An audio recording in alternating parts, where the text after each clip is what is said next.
आज हम पढ़ेंगे solving equation having the variable on the both side. Last video में हमने अब तक देखा है कि वेरिएबल कोई एक साइड होता है, या तो राइट हैंड साइड होता है या तो लेफ्ट हैंड साइड। लेकिन दोनों साइड अगर वेरिएबल्स हो और ऐसा आपको इक्वेशन दिया गया है तो आपको उसको कैसे सॉल्व करना है वो आज हम देखेंगे। तो देखो 3x, यहाँ पे एक एग्जाम्पल लिखो 3x equal to 2x plus 18।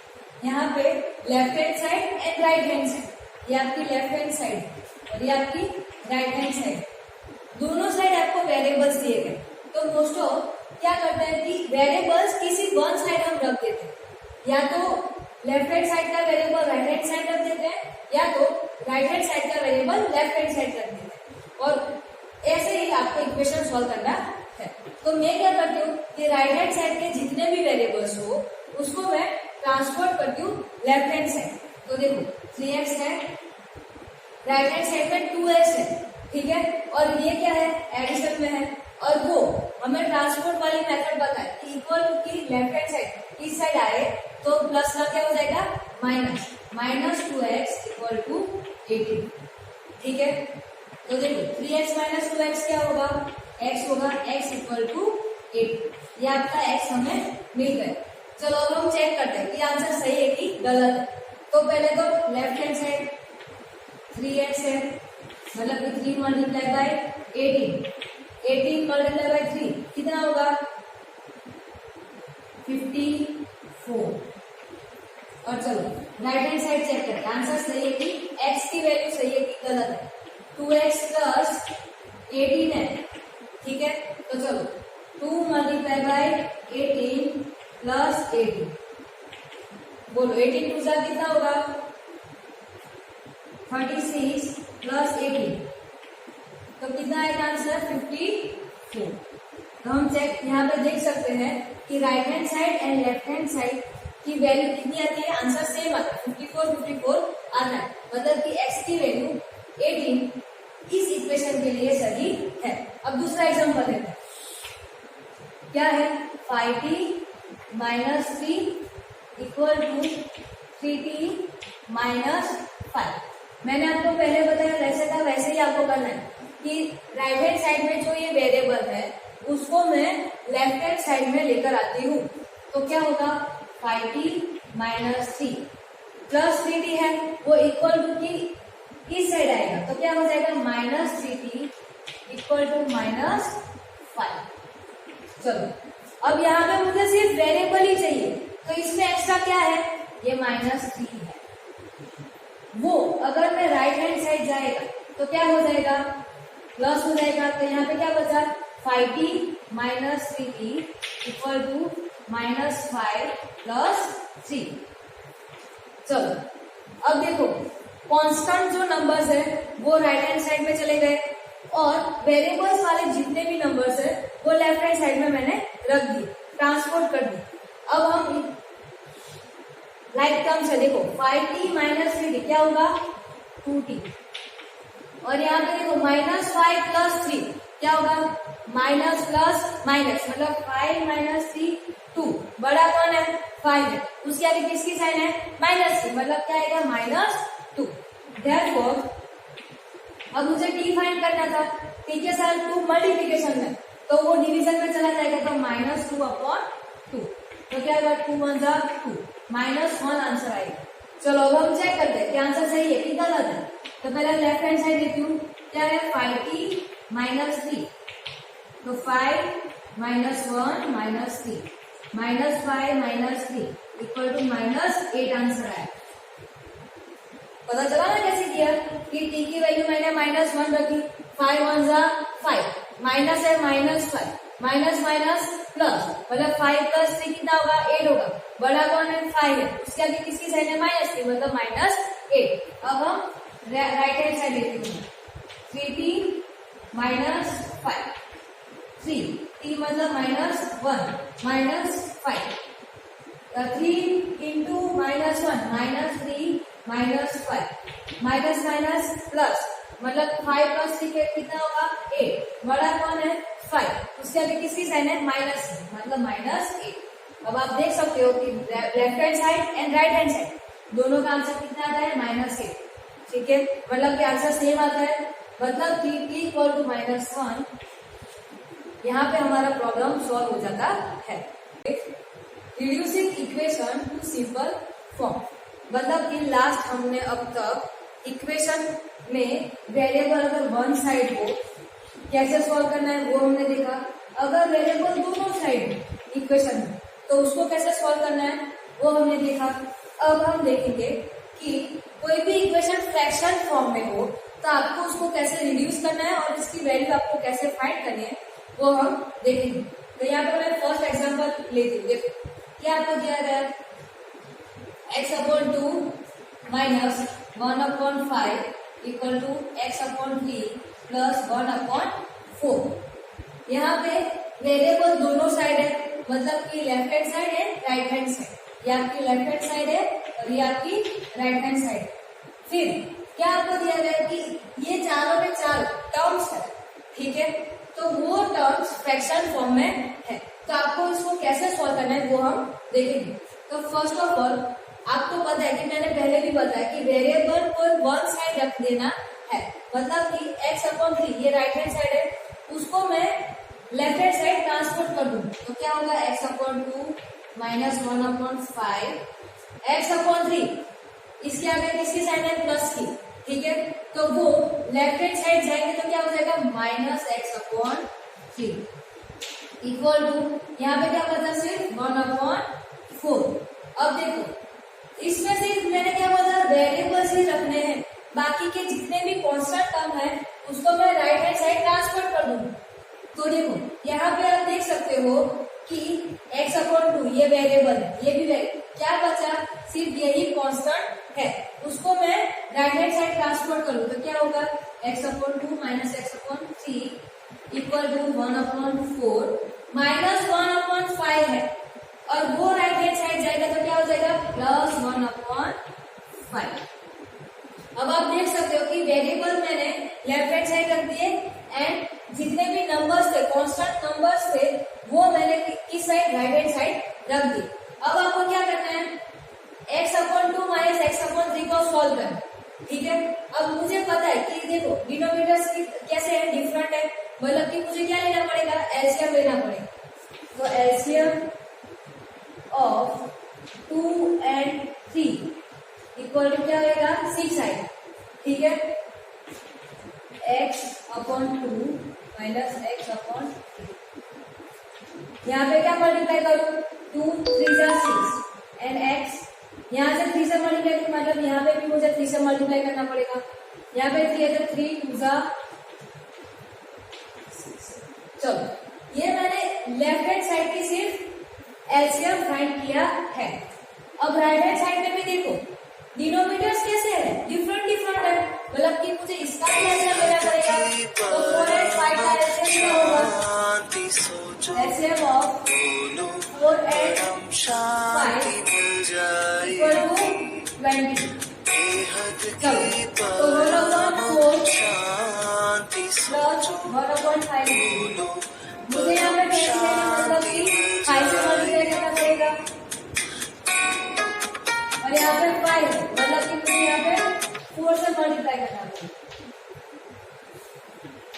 LCM दोनों साइड मैंने ले लिया तो यहाँ पे अब मल्टीप्लिकेशन करूंगी 3x/6 minus 2x/6 equal to 5/20 plus 4/20।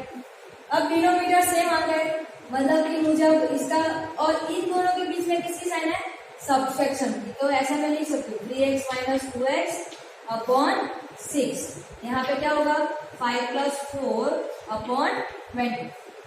तो 3x माइनस 2x क्या होगा x/6 इक्वल टू 9/20। चलो अब मुझे x फाइंड करना है, इसके डिवीजन में 6 है तो क्या होगा ये अगर मैं राइट हैंड साइड भेज दूंगी तो डिवीजन का क्या हो जाएगा मल्टीप्लिकेशन। तो x equal to 9 multiply by 6/20। चलो अब कट करते हैं। अब मुझे पता है कि 2 3 जा 6, ठीक है, एंड 2 10 जा 20। तो क्या होगा x equal to 9 multiply by 3 27/10। अब इसके आगे मैं रिड्यूस कर सकती हूँ? नहीं कर सकती। मतलब कि x की वैल्यू आपको कितनी मिली 27/10। ये आपका आंसर। अगर उसको मुझे डेसिमल में लिखना है तो क्या होगा 2/7। चलो एक ऐसा ही दूसरा एग्जाम्पल लेती हूँ। आपको दूसरा एग्जाम्पल क्या दिया गया रीड करो। n/2 minus 3n/4 plus 5n/6 equal to 21। अब यहाँ पे आप देख सकते हो कि वेरिएबल्स है वो पहले से लेफ्ट हैंड साइड में ही है और कांस्टेंट नंबर पहले से राइट हैंड साइड में ही है। लेकिन यहाँ पे देखो डिनोमिनेटर्स क्या है 2, 4 एंड 6। मतलब कि मुझे क्या करना पड़ेगा, इसको पहले सॉल्व करना पड़ेगा, एलसीएम लेना पड़ेगा। एलसीएम ऑफ 2, 4 एंड 6 कितना होगा देखो तो, आपके एलसीएम होगा 12। ठीक है चलो, तो n/2 माइनस 3n 4 पहले लिख लेती हूँ 5n। आपको यहाँ पे एलसीएम नहीं लेना है, मैंने सिर्फ लेफ्ट हैंड साइड का ही एलसीएम लिया है क्योंकि यहाँ पे आपको फ्रैक्शन फॉर्म में दिया गया, इसके लिए मुझे इसको ही सॉल्व करना है। ये तो कांस्टेंट नंबर है, मतलब कि इसको तो मैं वैसा का वैसे ही लेने दूंगी। चलो 12 है मतलब 2 से 2 है तो 6 से मल्टीप्लाई करना पड़ेगा। 4 है मतलब 3 से 4 3 12, यहाँ पे भी 3 से 2 से, तो अब देखो क्या होगा 6n/12 minus 3 3 9n/12 plus 5 10n/12 equal to 21। अब डिनोमिनेटर सेम आ गए तो क्या होगा 6n minus 9n plus 10n/12 equal to 21। चलो बाय डमर्स रूल पहले क्या होगा एडिशन DMAS, तो क्या होगा 6n प्लस 10n तो 16n minus 9n/12 equal to 21। तो क्या होगा 16n minus 9n 7n/12 equal to 21। चलो अब मुझे एंड फाइंड करना है उसके डिनोमिनेटर में, मतलब डिवीजन में क्या है 12 है, वो अगर मैं राइट हैंड साइड भेज दूं तो क्या हो जाएगा मल्टीप्लीकेशन, तो 21/12। हाँ 21 मल्टीप्लाई बाई 12। देयरफॉर अब n के साथ 7 मल्टीप्लीकेशन में, तो वो मैं अगर राइट हैंड साइड भेजूंगी तो किस में चला जाएगा डिवीजन 7। अब मुझे पता है, अब कट करो 7 3 21। Therefore n equal to 3 multiply by 12, तो क्या होगा n इक्वल टू 3 2 6 36। मतलब कि आपका आंसर कितना आया n इक्वल टू 36। अब आप स्टूडेंट्स n की वैल्यू यहाँ पे रखोगे तो आपका आंसर लेफ्ट हैंड साइड और राइट हैंड साइड आप चेक कर सकते हैं। Equation reducible to the linear form, मतलब कि अब तक हमने जितने भी एग्जाम्पल या इक्वेशन जो देखे वो सब कौन से थे लीनियर फॉर्म में थे, लेकिन यहाँ पे आप देख सकते हो कि 8x minus 3/3x equal to 2, मतलब कि ये लीनियर फॉर्म में नहीं है। मतलब कि इसको मुझे फर्स्ट ऑफ ऑल क्या करना पड़ेगा लीनियर फॉर्म में कन्वर्ट करना पड़ेगा, उसके बाद मुझे उसका सॉल्यूशन निकालना पड़ेगा। चलो फर्स्ट एग्जांपल लेती हूँ 8x minus 3/3x equal to 2। अब मुझे पता है कि ये 3x है, ये डिनोमिनेटर में मतलब डिवीजन है। अगर इसको मैं राइट हैंड साइड लेकर जाऊंगी तो क्या हो जाएगा मल्टीप्लीकेशन हो जाएगा, मतलब कि क्रॉस मल्टीप्लीकेशन इन शॉर्ट करना है। ठीक है, तो क्या होगा 8x minus 3 equal to 2 bracket में 3 इंटू एक्स 3x। क्या होगा 8x minus 3 equal to 3 to 6x। अब यहाँ पे आप देख सकते हो कि ये कौन सा फॉर्म आ गया कि दोनों साइड आपको वेरिएबल दिए गए और इसका सॉल्यूशन तो आपको निकालना आता है। क्या हमें करना है कि वेरिएबल्स है वो मैं एक साइड लिख दूंगी, मतलब एक साइड हो जाएगा। कैसे?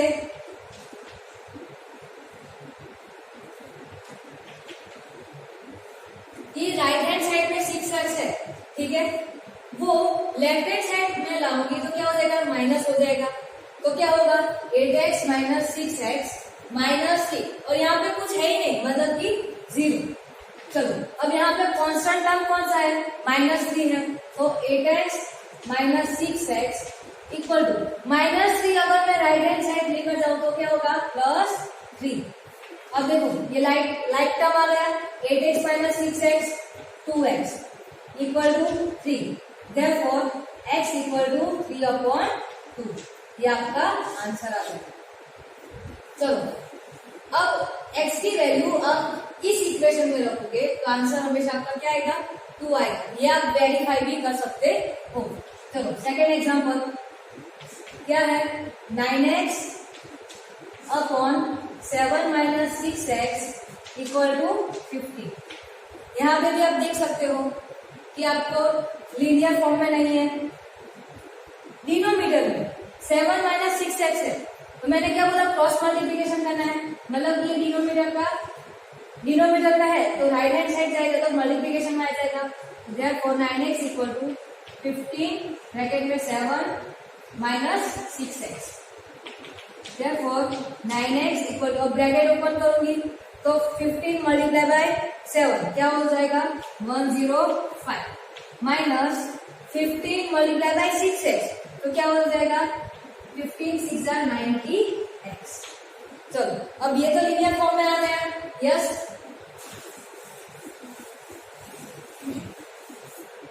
लेकिन यहाँ पे देखो वेरिएबल्स दोनों साइड है, यस, तो क्या हो जाएगा, अब वेरिएबल में कोई एक साइड लेकर आती है, तो -90x है, उसको मैं लेफ्ट हैंड साइड लेकर आऊंगी तो क्या हो जाएगा, +90x, तो होगा 9x plus 90x equal to 105। Variable में लेफ्ट हैंड साइड रख दिया तो 9x plus 90x 99x equal to 105। मुझे x फाइंड करना है, x के साथ 99 क्या है, मल्टीप्लीकेशन में, यस, तो क्या हो जाएगा, वो राइट हैंड साइड जाएगा तो क्या हो जाएगा, डिवीजन में चला जाएगा। देयरफॉर x इक्वल, चलो क्या करेंगे हम, मुझे पता है कि 35 3 5 3 15 3 3 9 एंड 10 एंड 33 3 99, मतलब कि ये 3 से डिवाइड होगा ऐसा, 35 3 and 33 3 3 cut, therefore x equal to, अब इसका मैं रिड्यूस कर सकती हूँ, इसको नहीं कर सकती, मतलब कि आपका आंसर क्या है, 35/33, ये आपका आंसर हो। अब आपका होमवर्क सुन लो, आपको होमवर्क में आपकी प्रैक्टिस बुक में एक्सरसाइज 2.3 एंड एक्सरसाइज 2.5 सॉल्व करनी है। Thank you.